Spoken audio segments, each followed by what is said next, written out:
Hey guys, welcome back to my channel. I've been on a little bit of a hiatus the last month or so, but I've been drawing back to doing my sketchbook, stuff like that. I went to Disneyland for a week, which was super fun, and my daughters made these, which are the build a lightsaber things,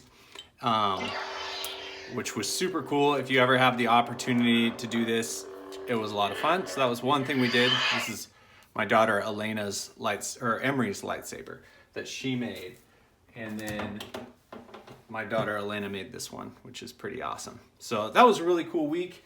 And then also I'm going to introduce you guys to a new member of our family. Come here, buddy. This is Hopper. He is a mini Australian Shepherd, and he is pretty awesome. He's my new office buddy. So yeah, I've been adjusting to having a puppy, which has been awesome. My girls love him. So he's been super cool. So I've been staying busy. Just took a little break from videos for a little bit, but I am now back to it. This sketchbook tour is a lot of reference stuff. So if you watch my last few videos, I talked about wanting to reference more because I felt like I had stagnated a bit. That's one reason for the break. I kind of wanted to kind of reassess what I was doing a little bit and work a lot more from reference for a little while. And so I have some hints or some clues to kind of how I went about that, and it worked really well for me. So start with this drawing. This is some sketches I just did of my daughter while she was sitting in front of me drawing. She was moving around a lot, so I had to make this one really quick. But this one was kind of the start of that. So this drawing, I kind of just looked at her, and like I said, she's moving all over the place, so I just kind of had to fill in the blanks. But drawing from life is a really awesome way to see space or shapes in space and stuff like that. I just feel like it's a different thing than drawing from photographs and stuff. You pay more attention to the shape of the object. Here's a doodle page. I tried to mix in doodle pages with, like this was a photograph of an old guy that I drew. Obviously, focusing more on unique faces and things like that. That's one thing I wanted to do with reference. Karl Kapinski is a guy I really admire his art, and he has such a natural quality to his drawings. It's probably because he draws from reference a lot more than I had been. So I just wanted to, instead of stylizing characters in the same way every time, really add to my knowledge of just unique facial proportions, stuff like that. And these are all done with just Bic pen, so purple Bic pen. This one, I really like drawing faces that have a lot of interest in them. So I thought this one had some really great lighting and stuff like that. So that was a really cool, successful one. Again, some of these, and a lot of times with drawing from reference, I'm not super like trying to get it exactly to look like the person, even though I am, but it's not my number one concern. I just really want to pay attention to the shape of things, the eyes, what makes them unique and what makes them different than maybe the stylized version that I had been doing.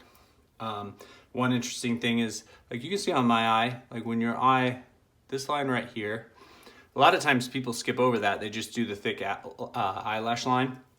But that's a really interesting, way to make a character, little details like that make a character look more natural. Daughter Elena, just kind of sketching her. She sat in front of me and I just kind of was looking at her. A lot of times I'll do a sketch of somebody and then they don't want to sit anymore. So I'll try and like draw from memory like what I was doing and the things about this face that made me, that make it unique. And I try and pull those from memory. So these were some random sketches I had to do for some Davy Crockett type sketches. So this was like a doodle page.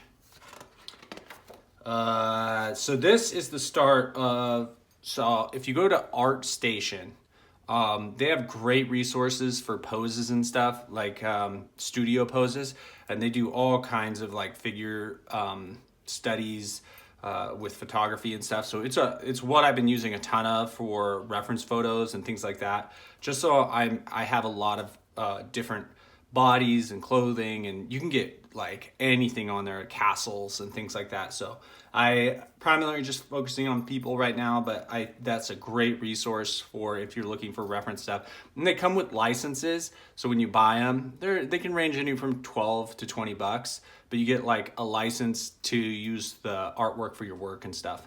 So another little doodle page of kind of characters. Weird, I don't know, Viking guy, and then some doodles, another doodle page. I have to mix in the doodle pages because sometimes I definitely know that drawing from imagination is my most entertaining way to draw. I really enjoy it. So keeping things going by just every now and again, just sitting down and drawing really helps me keep consistent. Another kind of character, just drawn from imagination on this one. Drawing little robot guys, just drawing for fun, just making sure that I always sit down in front of my sketchbook and draw. This is another one of the reference photos. You can always kind of tell when I'm drawing from reference, I think a little bit, even though I do feel like I can do this drawing pretty close from imagination, there's definitely things that like, you know, I see and I'm like, oh, I probably would have done that differently and it wouldn't have been correct. So when you draw from imagination, you go to reference, you can kind of see the errors you're making if you draw from reference, which is why I wanted to kind of go back to drawing from reference a little bit more than I had been. So more reference pages. This is just like male anatomy. This muscles through here. Am I getting that on this one? Yeah, so gotta center that a little bit. You know, just the details of anatomy and things like that are sometimes things that get left out when you're drawing from imagination because it's really hard to like nail that every time. So this face not super successful, but the pose here I liked. One cool thing about the reference photos too is the lighting in them. So the photography and stuff like that, if you pick the right kind of reference photos, you're gonna get much better lighting and it'll help you with your shadows and that helps you with your forms. So another reference kind of photo. Obviously sometimes I mean, that wasn't in the reference photo. So if I do reference stuff, a lot of times I'll add things like she didn't have clothes on in the reference photos, but obviously for YouTube, I have to cover things up. So I always kind of add things every now and again. So this is another reference photo. Love the skull in these photos. This was super cool. Drawing the detail and everything like that in there. I think the skull turned out really cool. This is just a cool pose. There's a bunch of these poses. You'll probably see a lot more of these in the future. And a lot of these, like I said, I'll use the reference photo, but I'll turn it into something else. It's cool. They have couples reference photos, which a lot of times, you know, it's how people interact with each other. Things like that is definitely something that you can add to your knowledge base. And this one, kind of like a hunter. Try to get that all in there.